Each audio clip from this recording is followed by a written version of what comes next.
Irrigation Engineering, Unit 2, Irrigation Methods. Syllabus, tank irrigation, well irrigation, irrigation methods, surface and subsurface irrigation, micro irrigation, design of drip and sprinkler irrigation, ridge and burrow irrigation, irrigation scheduling, water distribution system, irrigation efficiencies. Irrigation system is classified as well irrigation, tank irrigation, inundation irrigation system, perennial canal irrigation system, multi-purpose river valley projects. Common method of irrigation. Irrigation method, surface irrigation, just flooding water. About 90% of the irrigated areas in the world are by this method. Sprinkler irrigation, applying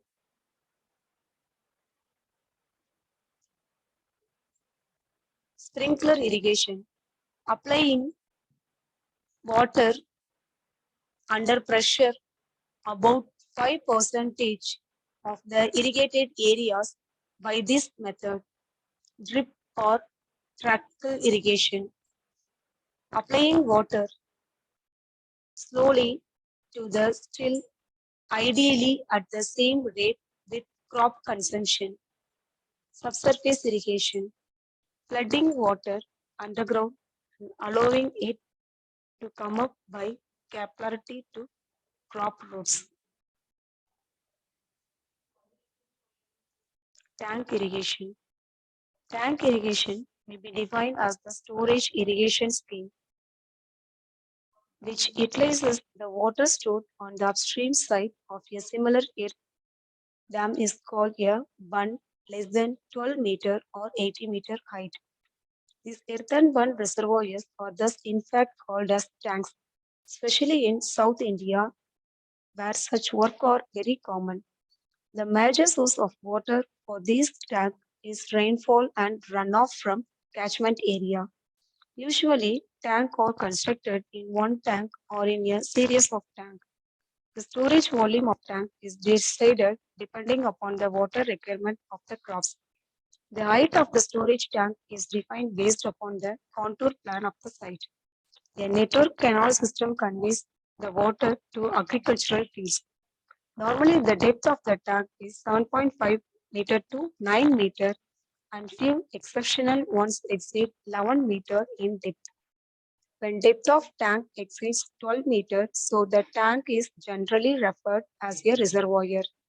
Similarly, as in the case of a dam reservoir projects, tanks are provided with arrangements of spilling away the surplus water that may either into the tank so as to avoid overtopping of the tank. Tanks are a part of an ancient tradition of harvesting and preserving the local rainfall and water from streams and rivers for later use, primarily for agriculture and drinking water purpose. Tank use is especially critical across a slope so as to collect and store water by taking advantages of local mounds and depressions. Reasons for tank irrigation. The undulation topography of land and odd make it difficult to dig canals and wells. Impermeable nature of odd structure, poor groundwater availability, and poor recharge conditions. Most of the rivers are seasonal, non-perennial. The scattered nature of agriculture lands and population also favor tank irrigation. Tank and their function.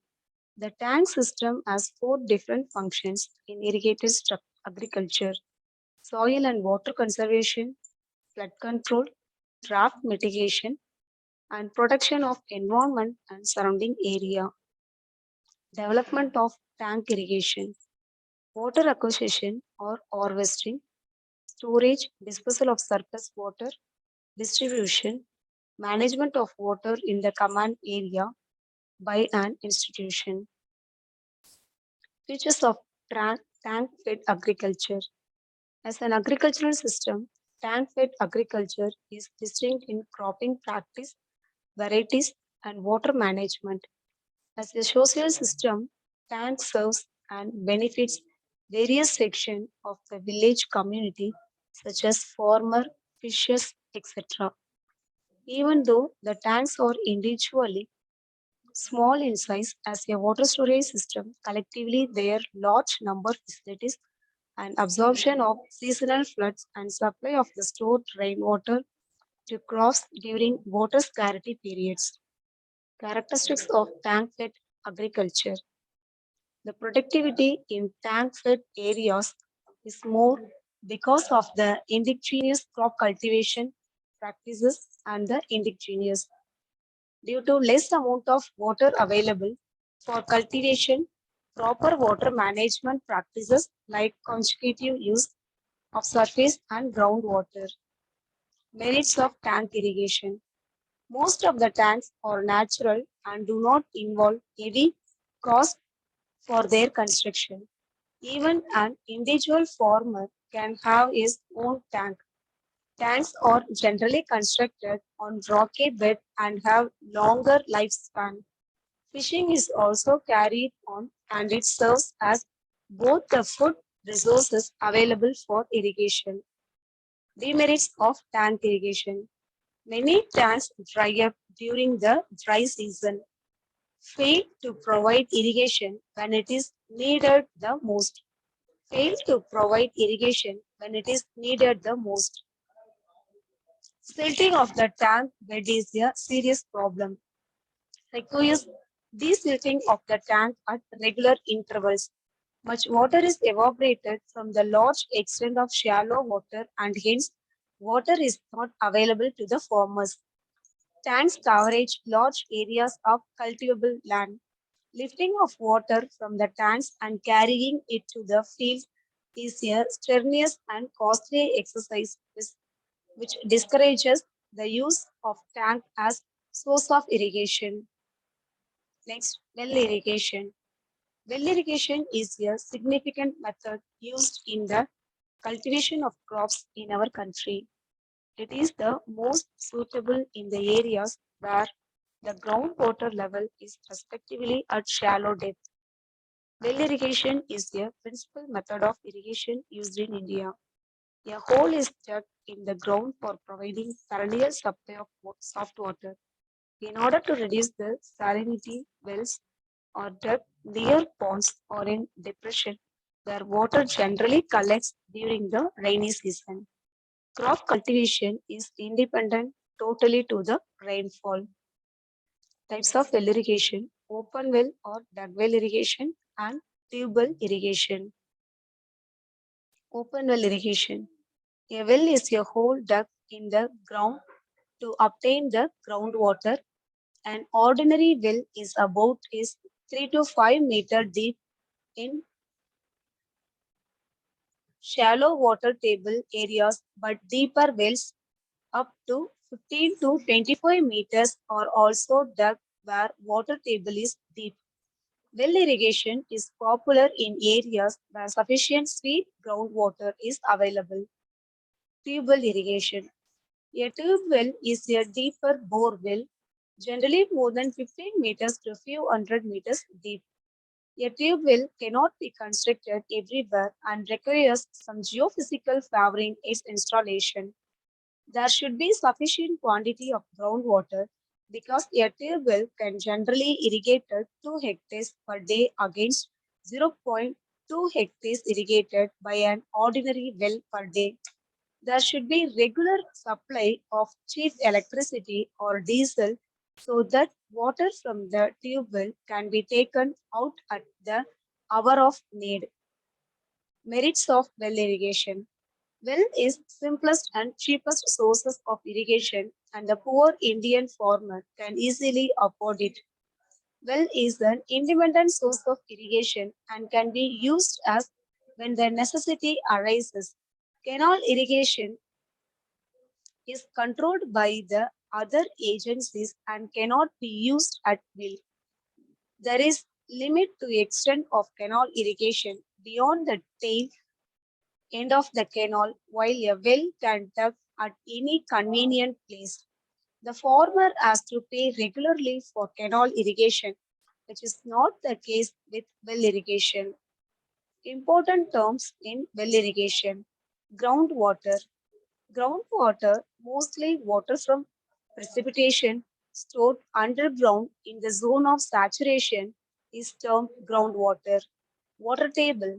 Water table is defined as the uppermost surface of groundwater, which separates zone of saturation and zone of aeration. Permeability. The ability of a rock or soil stratum to transmit water through it is termed its permeability. The permeability stratum is classified into aquifer, aquiclude, and aquifuge. Aquifer is defined as the water-bearing formation which is porous and permeable enough to supply adequate yield of water to wells. Aquiclude is the formation which is porous but permeable and hence unable to supply water to the wells. Aquifuge. Aquifuge is the formation that is neither porous nor pervious and hence unable to supply water to wells. Aqueduct.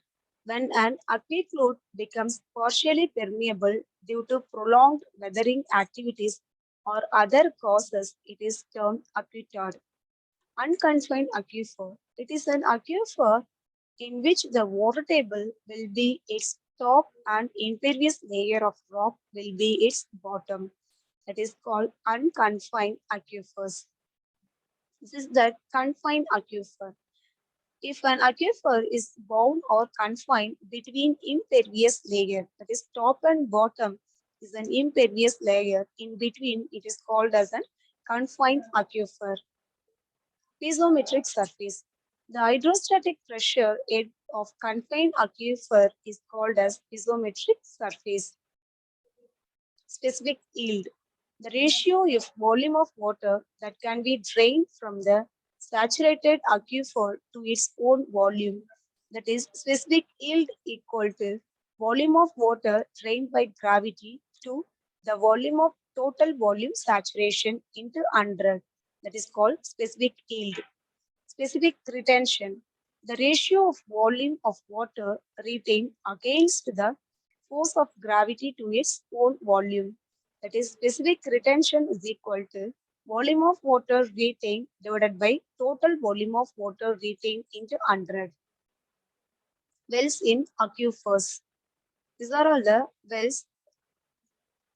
There is unconfined aquifer. It is confined aquifer. There is the both impervious strata in between the aquifer is called as confined aquifer. Well 1. It is water table well. Penetration through the confined aquifer. Water table in the well lies below the ground level. Pumping required to lift the water and a moderate yield may be expected. Well 2. It is well penetrating through confined aquifer. The water level in this well be standing above the water table. Since the piezometric surface lies above the water table, the water in this confined aquifer is held under pressure by the confining layer at the top and bottom. Pumping is required to lift the water. Well number 3, located in the area where piezometric surface is above the ground level, while penetrating through confined aquifer. No pumping required for the lifting water since water flows freely above the surface due to the existence of isometric surface above the ground level. Open well or deep well. Types: shallow well and deep well. Open well, dug in bigger diameter size than tube well. Compared to tube well, open well is in bigger diameter. It derives water mostly from the unconfined aquifer. Yield depends upon the size and depth of the well, thickness of aquifer, water table condition. Shallow well. A shallow depth well penetrates through the top pervious stratum to draw water and it does not penetrate. Shallow well does not mean shallow depth. Instead, it has to penetrate the top pervious layer alone. Tube well or bore well. Tube well is classified into three categories: strainer well, cavity well, slotted well. In this details we see in next class. Thank you.